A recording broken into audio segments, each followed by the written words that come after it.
Hey y'all, what are the top 6 things to do in Galaxy's Edge? It's a phenomenal place. It's a great place to visit if you haven't been there before. I'll share with you the top 6 things to pay for because there are some experiences there that you can only do there and it's worth the time to go.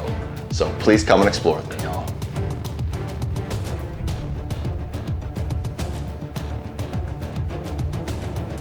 I'm Jason with Nash Disney Explorers, and I appreciate you clicking on this video, and we appreciate you being here, and let's make this worth your time. So these things I'm going to share with you out of Galaxy's Edge today are only things that you can do in Galaxy's Edge.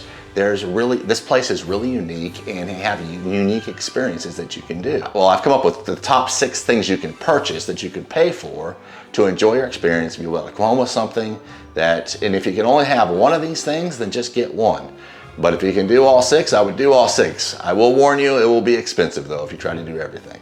Not only you purchase it there and remember those wonderful memories that you had there, but you get to bring it home, and when you look at it or do anything with it, you're reminded of your great fun time you had there at Galaxy's Edge, either in Disney World or Disneyland. The very first one, I like to start kind of at the bottom. Something that doesn't cost a whole lot of money, but that's fun to collect, and you can actually collect a lot of them, and they're called Kyber Crystals.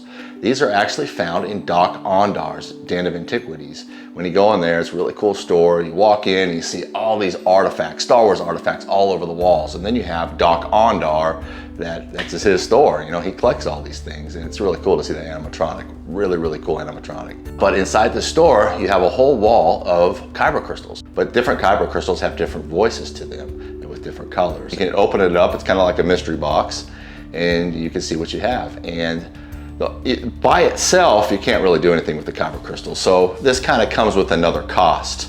So you're either gonna have to get these things you can use in 3 different things. You can use it in Holocrons, which there's 2 different Holocrons. You have the Sith Holocron and you have the Jedi Holocron. Or you can use it in a lightsaber that you build, and more on that later, in Savi's workshop. And then you can also use them with a Sith Wayfinder. So there's 3 different ways you can use these, and you can really enjoy these things. But you do have to actually purchase some of the other things to be able to enjoy these more. Or just have the Kyber crystals and put them on a display. You know, that's kind of cool too. One of the things, every time I go to Galaxy's Edge, I always go through the marketplace. I really like the marketplace because it consists of 3 different stores. And my favorite one in the actual marketplace is the creature stall. I love the creature stall. I like to see what new creatures they have in there.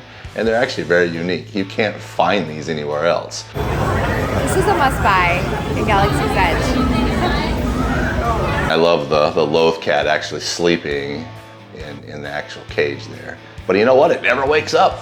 That Loth cat is always asleep. The marketplace is a fun place if you just want to kind of look at some different types of Star Wars things that you're not going to find anywhere in any other stores, other than if people are reselling it on any kind of a site like eBay, then you can get them that way. But Galaxy's Edge is very unique, so the marketplace is a real fun place. If you're not there to really purchase a whole lot of extra things, there are some free things that you can do. I wouldn't really call it free because you still have to pay to get into the park, right? But they have different characters that are walking around like Mando and Grogu. You have the Stormtroopers, Kylo Ren, Rey, Chewbacca. You have all these characters that are walking around, and you can go take pictures with them and interact with them. You can also play a bounty hunter game, and you just need a magic band to be able to do that, and you can go and play the bounty hunter game, which is a lot of fun, and it doesn't cost anything extra other than the magic band. And then of course the rides, you can wait in line. You got 2 amazing rides. You got the Millennium Falcon Smuggler's Run, and you also have Rise of the Resistance. Both of these can be purchased. I don't know if I would put that in this category of the top things to buy, because you can actually get those for free, where these other items you actually have to purchase. The next one comes in Oga's Cantina. We like to go in there and have a lot of fun. And you can go in there and purchase a drink, and you can actually purchase this mug that you can only buy here. And it's really cool. It's a ceramic mug. I had 2 of them. And it's just kind of a unique experience that you just go in there, have a fun time in the cantina, get a drink, and you get to come home with this awesome mug. And you can use, it's stuff a mug is something you can use all the time, right? So it doesn't cost a whole lot of money. And you can get this mug, use it at home, and it can be used for a lot of other things. I'm down to my top 3. My top 3 things. I would say number 3 would be Legacy Lightsabers. They are found in Doc Ondar's Den of Antiquities, but you can also buy these, some of these on the Disney store online, and they also have some out like in Disney Springs in their little outpost there. Or in Disneyland, I think they have an outpost out there too. It's just a lot of fun. It's a fun thing to collect. They're cool. I would say they're not the top of the line lightsaber, right? But you know what, for the money you pay for them, it's pretty cool. But it's more the experience, going into Galaxy's Edge, going into Doc Ondar's, seeing that place, going in there and getting a lightsaber. I just think that's part of the fun. That's part of the fantasy of all of it is just being able to go there and buy it instead of ordering it online and having it come into the mail. When you actually go to Galaxy's Edge, it's a fun experience to go in there and purchase a lightsaber. They have a lot to choose from. Some have retired, but there's still a whole lot to choose from, and they always come out with new ones. And some are more expensive than others. You also have to buy a blade separate from that.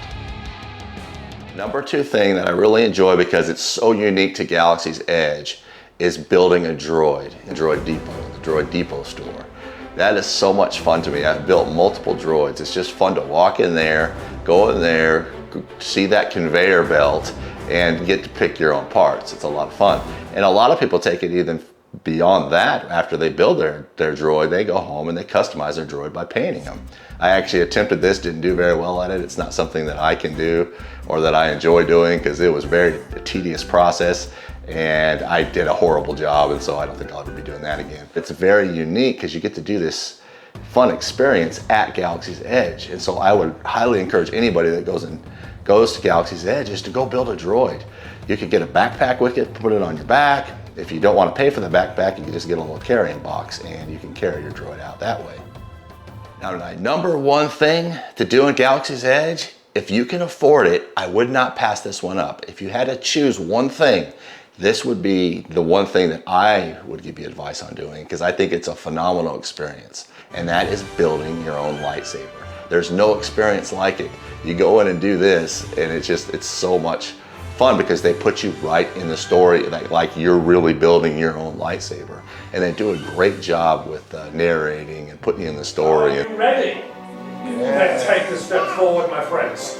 Place a hand on that activation switch and activate. And raise your lightsabers. You have built a lightsaber, and like the Jedi and the inevitable two Sith before you, you could change the galaxy. I'm not going to go out and say that this is the greatest lightsaber ever, because it's not, but the experience is fun. And you get to have a lightsaber that you built yourself. Now, there's only a certain amount of pieces of scrap metal that you get to put it together, but it is your lightsaber, and you get to kind of make it your own. And you get to put your own Kyber crystal in it, and it's a lot of fun. But the experience alone is what's worth it for me. You know, because when you get done with the experience, you get to come up with a lightsaber, a sheath to carry your lightsaber in, and a little pin. And a Kyber crystal, because the Kyber crystal goes in the lightsaber. Because whatever Kyber crystal is inside the lightsaber is what color the blade is going to be. So great experience, a lot of fun. If there's only one thing you can do, I would say don't pass that one up. It's a little pricey, but it is definitely worth it, and it is a lot of fun, and you'll have great memories with your family or whoever you're doing it with when you do it. That's my 2 cents about all of it. I hope this could help you in any way. If it did, please like and subscribe to my channel. I would really appreciate it. We'll hopefully see you on the next video. I hope you all have a wonderful day.